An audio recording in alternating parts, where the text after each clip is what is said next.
චන්නට කියනව නේද මොන ආශ්‍රයද ලෑස්ති කරගන්න කියන්නේ? කන්තක සූදානම් කරන්න. බෝධිසත්වෝ වෙනුවෙන් කී ලක්ෂයක් අශ්වය මාලිගාවේ ඉන්නද? කොච්චර ඉන්නද? අප්‍රමාණ විදියට අශ්වය හිටියා.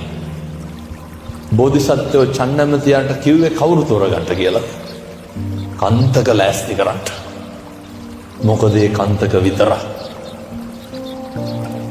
සසර ගනුදෙනුව ඉවර කරන්නට කල්යාණ මිත්‍රයෝ ඉන්න ඕනේ.